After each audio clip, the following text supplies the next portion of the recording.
Hello everyone. तो आज की इस वीडियो में हम बात करेंगे कि बोर्ड एग्जाम में कॉपी कैसे लिखें कि हमारे मार्क्स 33 से 90 प्लस आ जाए। मतलब अभी 33 भी नहीं आ रहे हैं, हमारी राइटिंग भी बहुत गंदी है, एकदम गंदा लिखते हैं हम, जैसे कि कुछ है ही दिखता ही नहीं है, इतनी गंदी राइटिंग लिखते हो। फिर भी तुम अपने बोर्ड एग्जाम में स्कोर करने जाते हो 99 प्लस मार्क्स हर एक सब्जेक्ट में। तो ये तुम कैसे कर सकते हो, कैसे तुम लिख सकते हो? इतनी सुंदर राइटिंग तुम्हारी बन नहीं जाएगी, इतनी जल्दी तुम्हारी राइटिंग नहीं सही हो जाएगी। तो तुम्हें क्या करना है, तो आज की वीडियो में बताऊंगा 5 पॉइंट। तो ये 5 पॉइंट तुम्हें बताऊंगा, इन पॉइंट्स को तुम अगर जो फॉलो करोगे तो तुम्हारे आराम से आ जाएंगे 90 प्लस मार्क्स हर एक सब्जेक्ट के अंदर। तो तुम्हें करना क्या है, तो सबसे पहला तो लिखना है तुम्हारी राइटिंग चाहे जितनी गंदी हो, चाहे जैसी राइटिंग हो, लेकिन साफ साफ लिखना है। मतलब लाइन एक, अगर जो तुम पास लिख रहे हो तो थोड़ा दूर लिखो, और बहुत दूर लिख रहे हो तो थोड़ा पास लिखो, ठीक। तो उस हिसाब से तुमको लिखना है, मतलब साफ लिखना है, लेकिन गंदा लिखना नहीं है। मतलब जो तुम कटिंग कर देते हो, एक भी कटिंग नहीं करनी है कॉपी पे।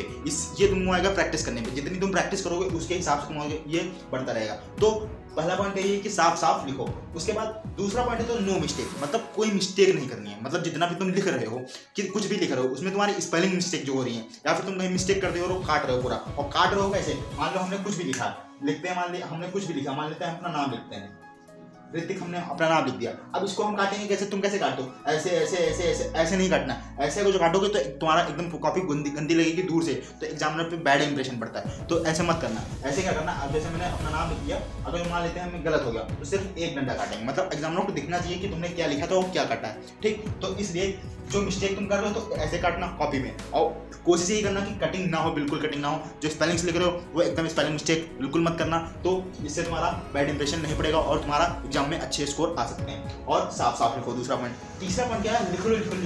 मतलब जो मैंने लिखा है पॉइंट तुमने बताया, लिखो, मतलब नो मिस्टेक्स। तो नो मिस्टेक्स मतलब तुम्हारे मिस्टेक्स ऐसे थोड़ी हो जाएंगे। तो इससे तुमको क्या करना पड़ेगा, अब तुमको लिख के देखना पड़ेगा। तो लिखो, कुछ भी तुम पढ़ रहे हो, मान लो आज हमने कोई चैप्टर पढ़ा, या उसको फिर लिख के देख लो। मतलब आज कोई भी चैप्टर साइंस का पढ़ा, SST का पढ़ा, इंग्लिश पढ़ा, हिंदी पढ़ा, कुछ भी पढ़ा हो, तो उसको क्या करो, लिख के देख लो, ठीक। एक बार पढ़ लो, अब टाइम अभी नहीं मिल रहा तो कोई बात नहीं, दूसरे दिन लिख के देख लो, या संडे को टाइम मिलेगा, संडे को लिख के देखो। लिख के देखोगे तो तुम्हें लिखते चेक करना है। जो भी तुम पढ़ोगे तुमको लिख के चेक करना है। इससे तुम्हारी जो मिस्टेक्स होती हैं वो भी कम होंगी और तुम्हारी राइटिंग भी साफ होगी। तुमको अच्छा सा प्रैक्टिस तुम्हारी हो जाएगी, क्योंकि प्रैक्टिस जितनी करोगे उतना ही तुम्हारे लिए बेटर रहेगा।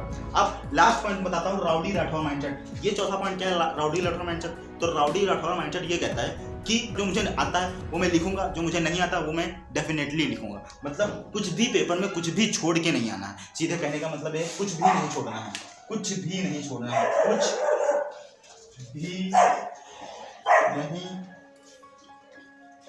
छोड़ना है। मतलब कॉपी पे कुछ भी नहीं छोड़ना है, कितने भी क्वेश्चन आ रहे हो, कुछ भी आ रहा हो, कुछ नहीं छोड़ना है। और पहला इंप्रेशन तो बिल्कुल खराब नहीं देना। जैसे मान लें हमने क्वेश्चन लिखा, पहला क्वेश्चन नहीं आता कोई बात नहीं, दूसरा नहीं आता कोई बात नहीं, उसको छोड़ दो, उसके लिए जगह छोड़ देंगे। लेकिन जो पहले आता है, मान लो उनको 5वां नंबर का क्वेश्चन आता है, पहला, दूसरा, तीसरा, चौथा, 5वां नंबर का आता है, 4 क्वेश्चन ऊपर के नहीं आते, तो उन 4 क्वेश्चन को छोड़ देंगे, अभी नहीं लिखेंगे। मतलब अभी छोड़ेंगे नहीं, लेकिन हम स्टार्ट करेंगे इससे, क्वेश्चन नंबर 5 से। क्वेश्चन नंबर 5 पहले लिख लेंगे, फिर 6 आता तो 6 लिख लेंगे, 7 आता तो 7 लिख लेंगे। क्वेश्चन नंबर 1, 2, 3, 4 जो हमने छोड़े थे स्टार्टिंग में, उनको क्या करेंगे, उनको बैक साइड में जब पूरी कॉपी लिख देंगे, जितने क्वेश्चन तुमको आ रहे होंगे वो सारे लिख दोगे अच्छे।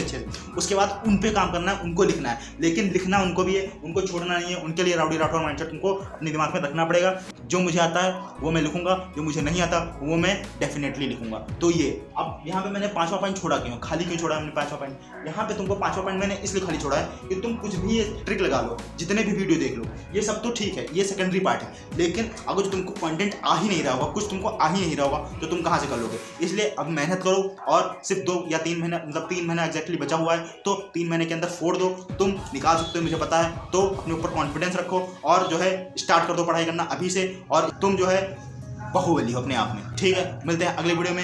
ऐसे और वीडियो के लिए चैनल को सब्सक्राइब करो, लाइक करो और शेयर करो। अगर जो तुमने वो वीडियो नहीं देखी है जिसमें मैंने बताया 3 टिप्स फिजिक्स के न्यूमेरिकल कैसे सॉल्व करते हैं, अगर जो वीडियो नहीं देखा है तो जाओ पहले वो वाला वीडियो भी देखो जाके, और चैनल को सब्सक्राइब करके रखो।